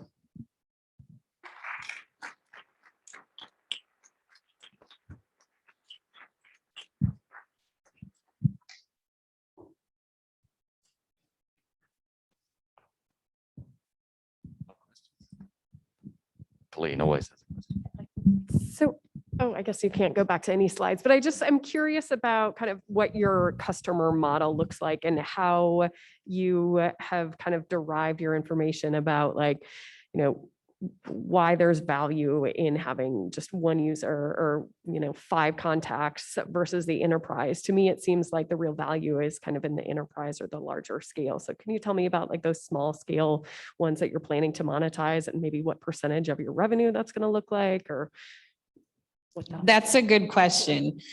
So our low hanging fruit is of course the enterprise clients. Those are the most accessible and we've already built some pretty solid relationships that we can go after immediately. In terms of our individual subscriptions, we started with one pod because most people just need access to like one set of people who are their emergency contacts. On top of that, or as you go further in the subscription model, you can then sign up for more pods. Then that would be in the case of you have your home pod where everyone is around you, but then you have a work pod because you also like your coworkers, and then you travel a lot. So then you need another pod and so on. So that's how we based the pod numbers. But I guess I don't understand why I would pay for that versus like texting my 5 coworkers. Gotcha. Coordinating healthcare, or so far what we've found is that coordinating healthcare in a crisis is chaotic and it is inconvenient. So as opposed to just texting your friends and trying to find out who's available, our matching algorithm will automatically go find someone who's available and match them to you so that you are not sitting there trying to text anyone or even request help. It just automatically goes out with the push of a button, and then those Samaritans can help you. In terms of why would you pay? Our service is always free for the helpers, for those who we're calling Samaritans. So every Samaritan can join for free. The moment they press that they need help, that's when the subscription starts, the paid subscription. Okay, Mhm. thank you. Yeah. A 2-part question for you. So it does seem as if the customer service feedback loop on this might be fairly intense. So can you speak a little bit to how you're going to get feedback from those users? And then to that same point, how are you going to assist in the marketing or the social media engagement with individuals that are not in the enterprise? So it seems like you're going to need some additional help. So what does that look like for you? Good question. So yes, customer support is going to be like our godsend, not only for solving and escalating customer concerns, but also for getting us feedback. It's like our own little market research department. So we do plan, in our projections, we have a pretty big customer support team that we'll be using, and that will just allow us to get the one-on-one feedback from the users. In terms of how we market to our individual users versus our enterprise users, we're actually hoping that the loved ones of, let's say, the elderly are the ones who sign up or buy the service for their aging parents, for example. So then if you wanted to, you and your sister could chip in and buy the Samaritan subscription for your aging dad or something like that. Yeah. Couple of audience questions. Oh, sorry, is there another one? I got one right here. So first of all, I think this is super interesting, and I particularly love the go-to-market, right? The enterprise sale is seems like a great sort of like beachhead for this, because otherwise it feels like repeating a next door style B2C would be really overwhelming to get to scale, I guess. My questions are on the pricing and then kind of the revenue model side. So when you're selling to, for example, like Hestia Home Health, and they buy like a $40K a year package, are they then charging those in the those in their network are they reselling it, I guess? Yes, exactly. You're using exactly my words. They are reselling it then to their users as Okay. part of their package. Okay, yeah, got it. And then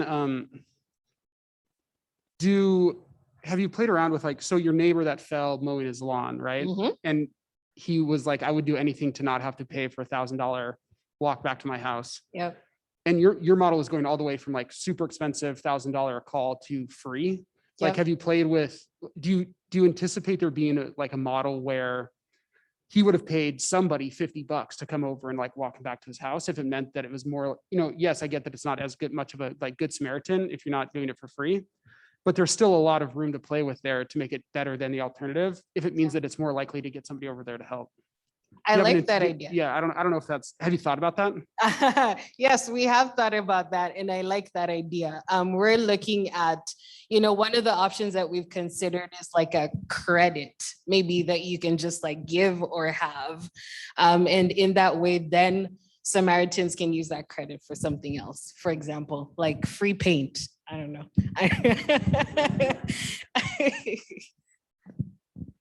Did that answer your question? Okay. And a couple of audience questions. You said that everyone who signs up has to go through a background check. Who's paying for that? Ooh, good question. We're paying for it and we're passing it to our customers through the subscription fee. Okay. Mhm. And have you considered partnering with insurance companies who are keen to see some of these ambulance rides and other costs reduced? We're happy to think about that. That's why we're looking for mentors. If you have any other good ideas, come talk to me. Happy to consider all of these lovely ideas. Awesome. Thank you, Diana. Thank you very much.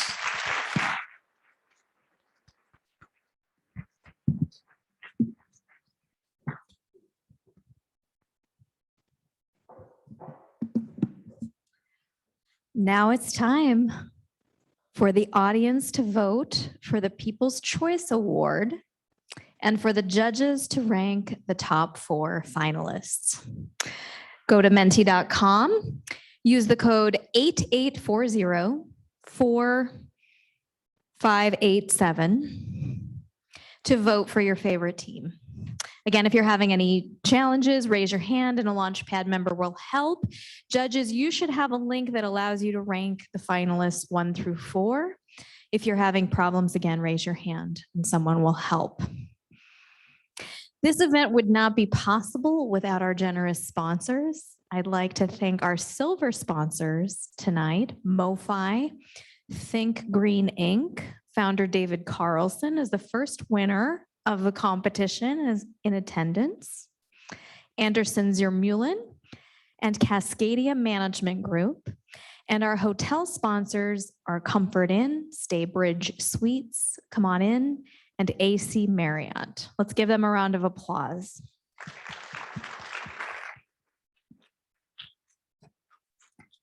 As the judges deliberate, we would like to tell you more about 2 of the organizations running this event, Accelerate Montana and the Blackstone Launchpad.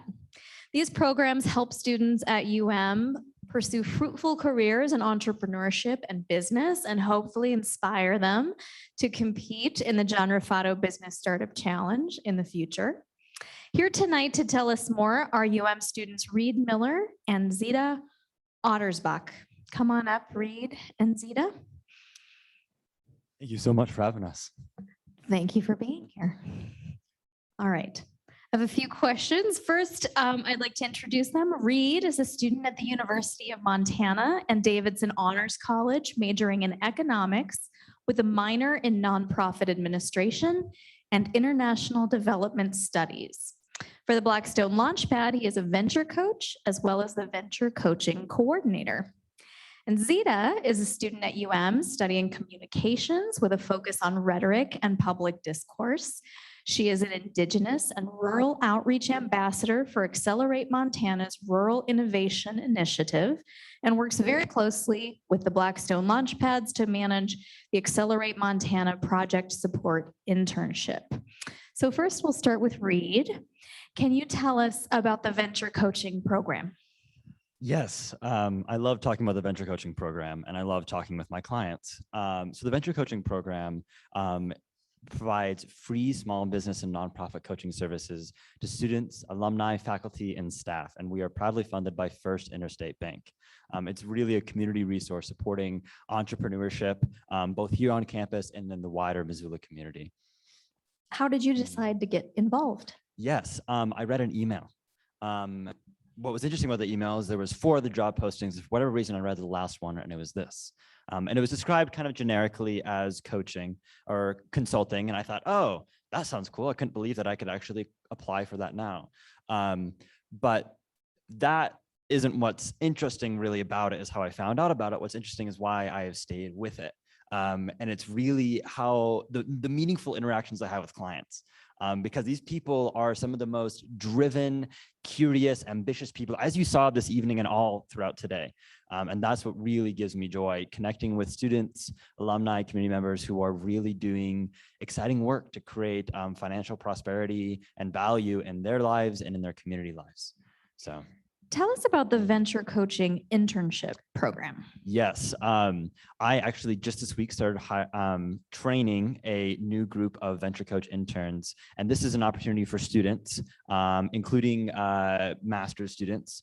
And you don't even have to be in the business school. I'm not in the business school. I'm majoring in economics, which of course relates, to get the hands-on training, to start meeting with clients, and then to take that wherever they want it. For example, I've actually started meeting with some entrepreneurs in Togo, Africa. There are a lot of different options. And what I'm really excited about this new batch of venture coach interns is they come from a lot of very, very different backgrounds. And I'm very excited to see the value that they create in their clients, for their clients. Mm-hmm. Do students have to be in a formalized business idea in order to participate? No, some of my favorite clients are the ones that are just noodling around with an idea, the ones that have recognized a need and maybe have some loose idea of what they want to do with it or how they want to address that need and are willing to take the next steps. So we deal with everyone from that stage to the point that I have an established business. I've been working for, 15, 20 years, but I'm encountering a roadblock or I want to start a new project. Everywhere in between is who we work with. So. Do clients have to be students? No, we help alumni, we help faculty, we help staff. So there's quite a large group that we serve. And if someone's interested in seeking those services or in becoming a venture coaching intern, how can they get involved? Yes, well, first off, talk to me. I would love to chat with you about this. But if you're looking for coaching services, you go onto the Blackstone Launchpad University of Montana website, and right there, front and center, is schedule a venture coaching appointment. And you fill out a quick form, and we'll get back to you real quick. And then if folks are interested in becoming venture coaching interns, I recognize there's not a whole lot of students in the crowd this evening, but we hire on every fall and sometimes also in the winter. But once again, chat with me and I can talk more details about that. Phenomenal. Thank you, Reed. So Zita, how did the Accelerate Montana Project Support Internship Program get started? So at Accelerate Montana, we noticed that there were 2 problems. The first being that interns weren't finding good entrepreneurial opportunities to provide a real world experience. And the second being that Montana entrepreneurs were getting burnt out. They were putting things on the back burner. So we at Accelerate Montana created these internship opportunities to match interns with business owners so that they can garner that real world experience. And we can also help out our awesome Montana entrepreneurs. Can you tell us more about the structure of the program? Yeah, so what we do is we have interns who apply, and interns come from various different backgrounds, STEM students, communication students, business students. They can apply, and once we interview them, we can give them the list of the entrepreneurs that we are currently working with.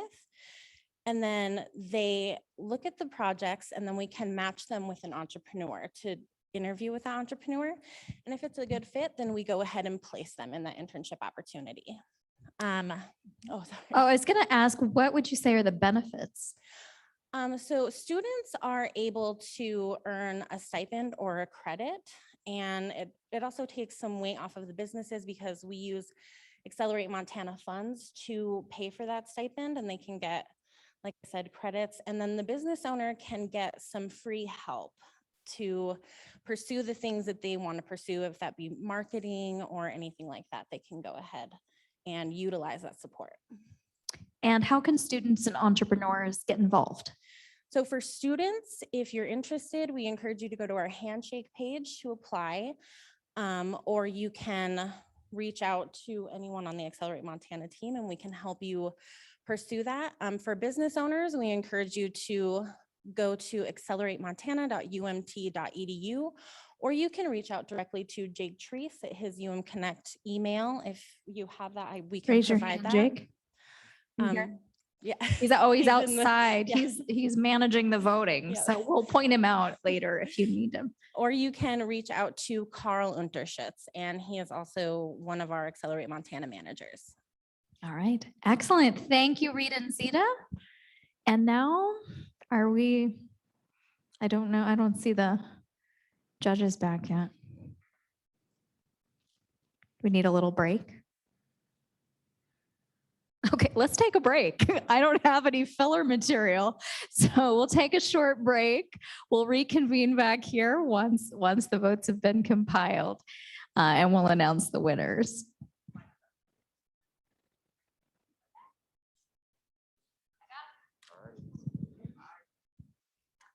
All right, a little added suspense while we jot down the winners. All right, without further ado, first we're going to announce the special prizes. So there are 7 special prizes going out tonight. First, Intent to Launch, a $1,000 prize supported by Tom and Lorden Snyder at 5 on Black, goes to Posted. Step on up and get your check. Where would you like the winners on the stage? Okay, so come on up on stage. We'll present the check. And do you want to snap a photo? Okay. Do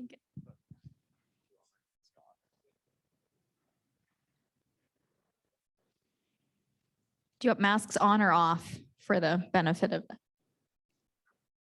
Okay.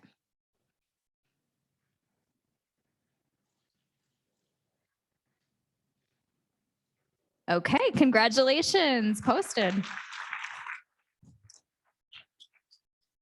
Next, the Brandon Speth Passion, Poise, and Charisma Award of $1,000 is named in memory of Brandon Speth, who won first place in 2001. Introduced in 2005, the award recognizes the individual student who exhibits the passion, poise, and charisma to successfully launch a new venture. And this award goes to Diana Anyango.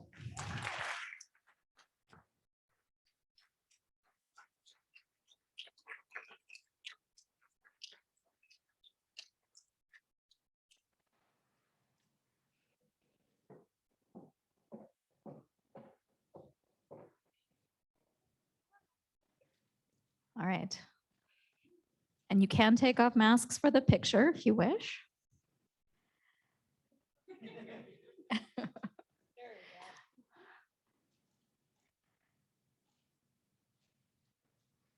Congratulations, Diana.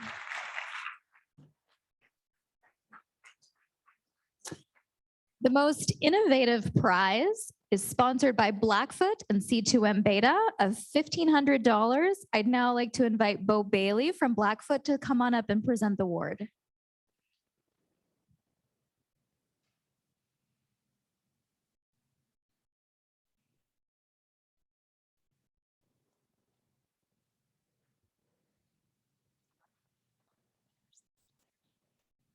And the winner of the award is Samaritan.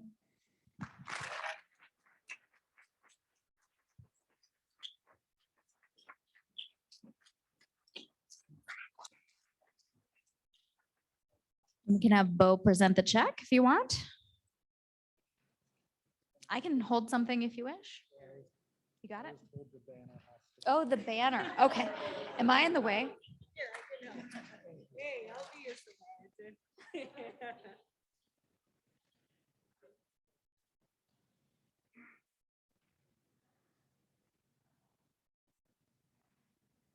All right. Congratulations again to Samaritan. The Athena Award goes to the team with the most compelling female participation. Our winner is Giddy Thrifter.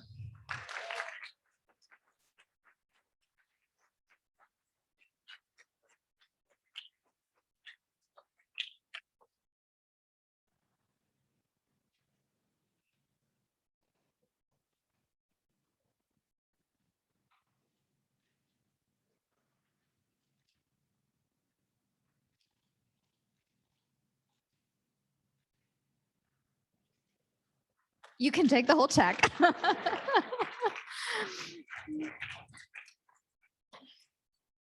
The Early Stage Mentorship Prize, worth an in-kind value of $5,000, is generously sponsored by Early Stage Montana. The winner is AZ. Do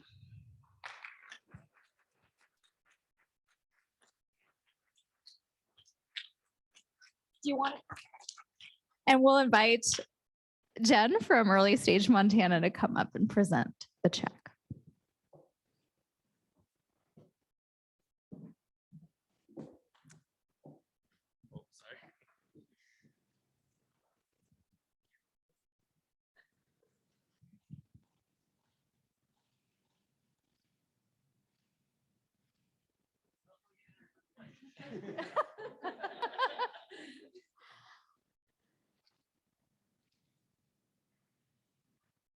Congratulations.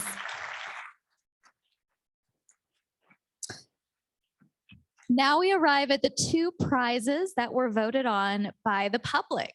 First, Best Elevator Pitch, a $3,500 award, goes to Kokua J.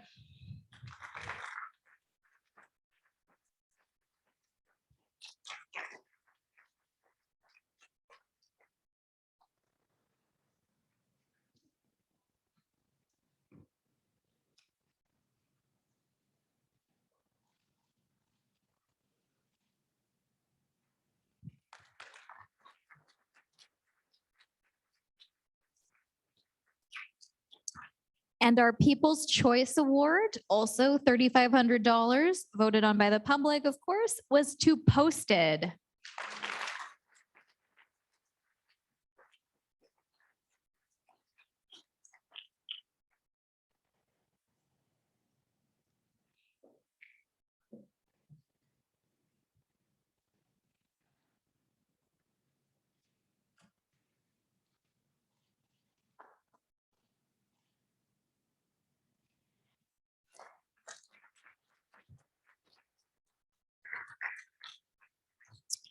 All right, now we come to the final announcements of our first through fourth place winners. I'm going to begin at the end with fourth place and work our way up. So first, fourth place prize of $2,500 goes to Samaritan.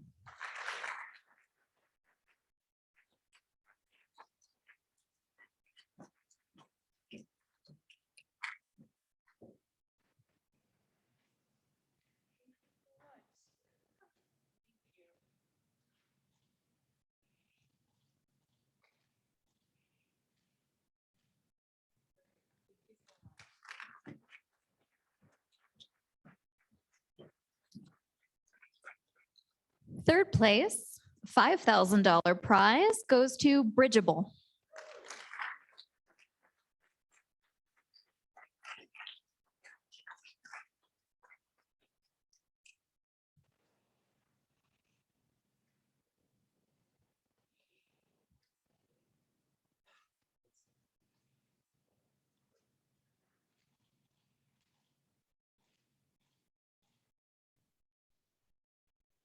Congratulations. I will also mention that our runners-up this evening, the 4 remaining teams that were not in the finals, will also get $2,000 each. So you'll walk away with some money as well. And now we'll get to our first and second place. So I'll start with second place, and then you can, by power of elimination, we'll know the first prize as well. So second prize of $7,500 goes to Red Patch Outdoors.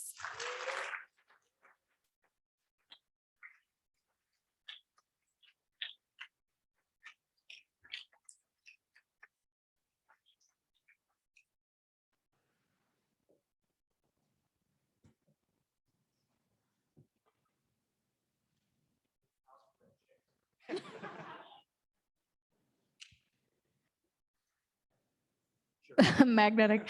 I think they're also going to walk away with a number of sales given the enthusiasm among the judges. And before I officially announce our first place prize, we do want to thank Chris and Katie Ruff for their support of our first place prize of $1,500, which goes to Posted.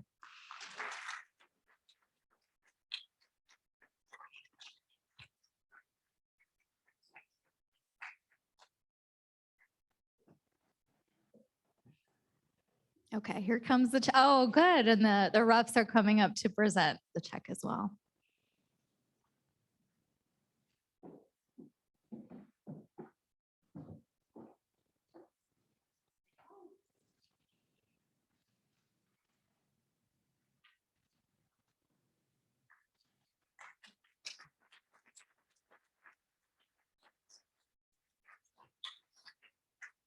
All right, before you leave, congratulations again to our first place winner, Posted, and we'd like to invite you to say a few words if you wish.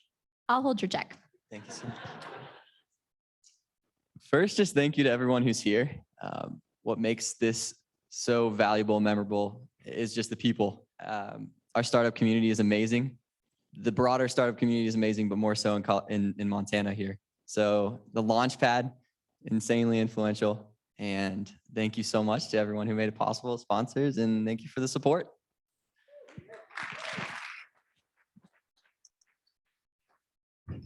Well, congratulations. Congratulations again to all of our winners, all of our teams, judges, participants, guests. Thank you for joining us tonight. And on behalf of the University of Montana College of Business and the UM Blackstone Launchpad, thank you and have a great evening.